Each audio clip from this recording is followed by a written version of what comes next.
What's going on? New garage, new shirts, hey? Seen the new shirts yet? Check that out.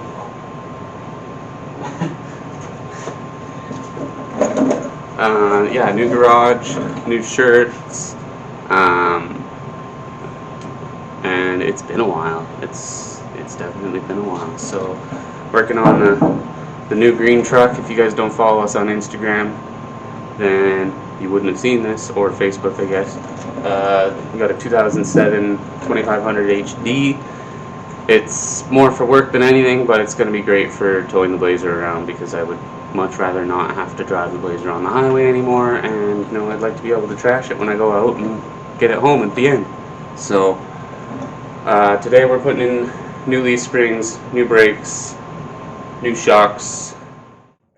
Alright guys, so we already got the front loosened up of this passenger side leaf spring. Gonna loosen up the back, sprayed everything down with rust penetrant, and hopefully it's a pretty easy job, because I got today and tomorrow to get it done.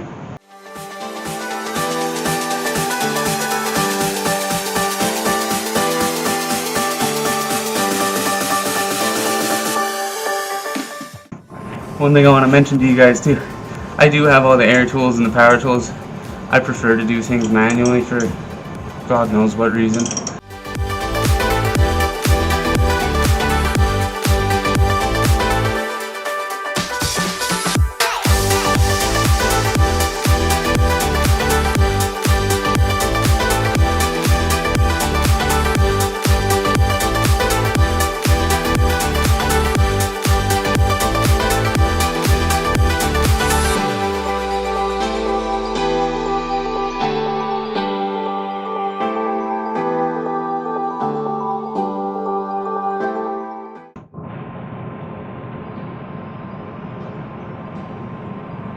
I'm trying to understand here, GM, where the logic is. I really am.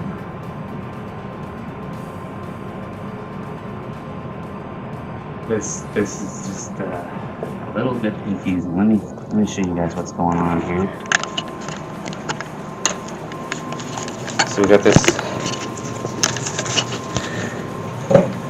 shackle, trying to get the bolt out, but what the hell, man?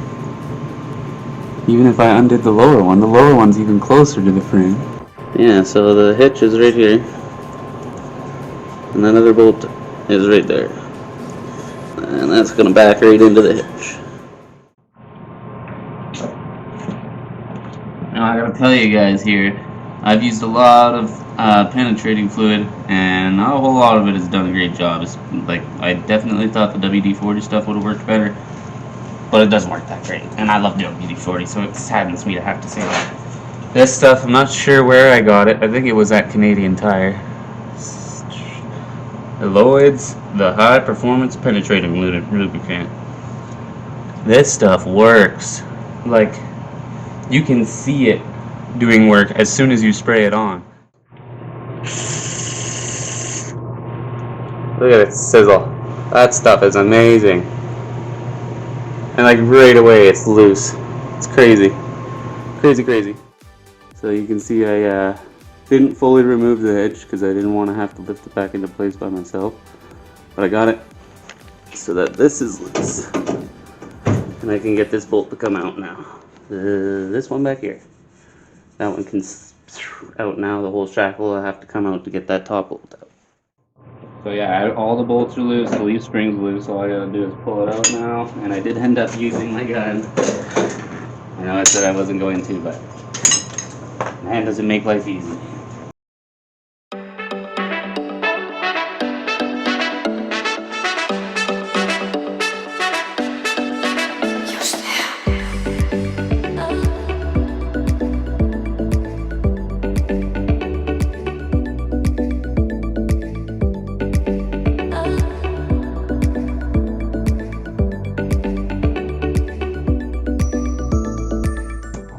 And there you have it, the whole leaf spring is out.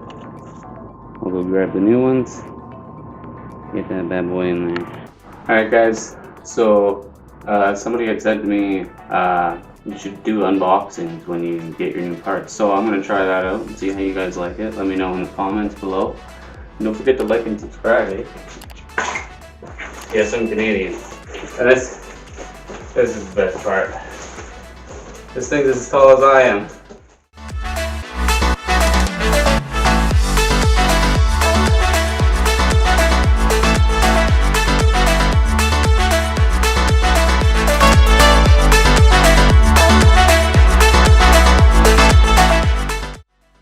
So for the lower bracket, for the U-bolts on the diff, when doing the leaf springs, this is how much crud came out of these.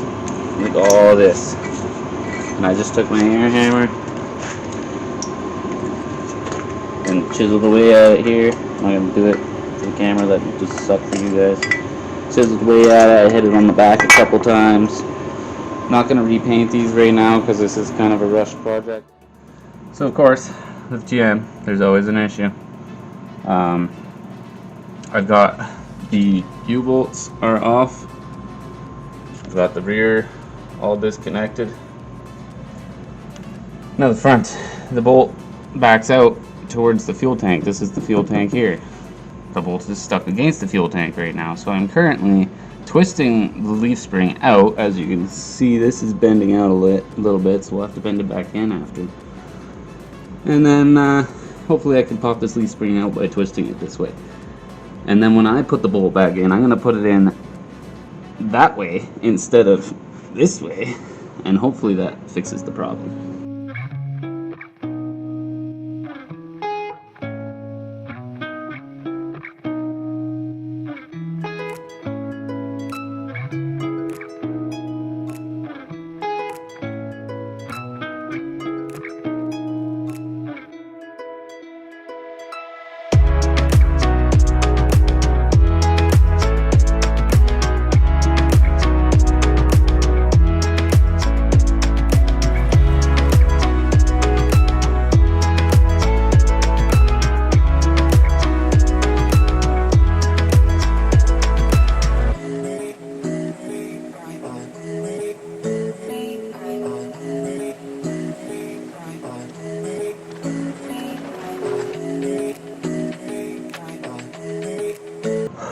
Got it. Got another unboxing here, guys. These are going to be the rear shocks.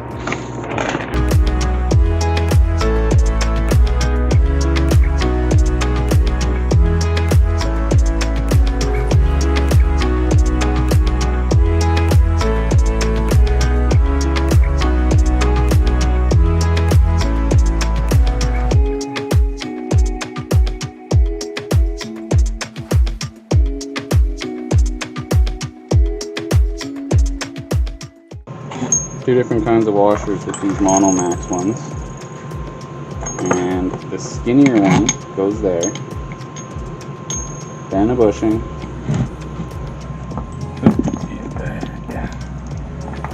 okay, and then the other one goes the opposite way,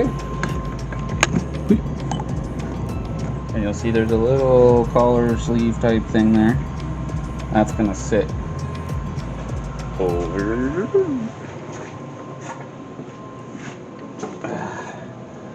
That's gonna sit right in here. Like there's a hole up in there. I don't know, I'm sure how well you guys can see it, but here's the top of the shock mount, and it's gonna sit right in there. So when you're mounting a new shock, you attach your top, get it dangling, don't tighten it up yet. And you'll have this strap on it usually to hold it together. So aim it towards where you're gonna get it. Get your bolt ready.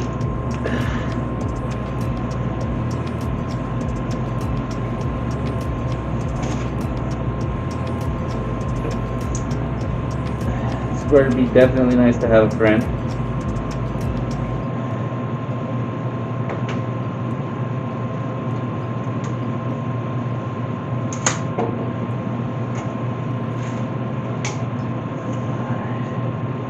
So it's going to expand into its spot. slide that puppy in, and there you go. Stick your bolts on, torque it up, and away you go.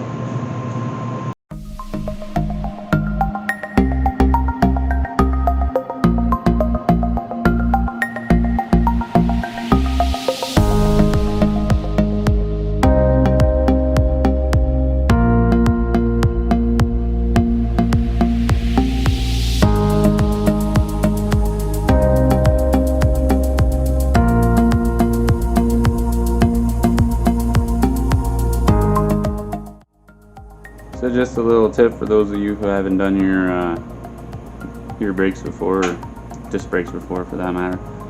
The best way I've found to get the pistons back in on the caliper, you can use a C-clamp like this, or you can use a twist-in type clamp, and then you just take one of your old brake pads and you start slowly compressing it back in. You don't want to do it too fast.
I've been living in the dark corner, I cut off all my circle.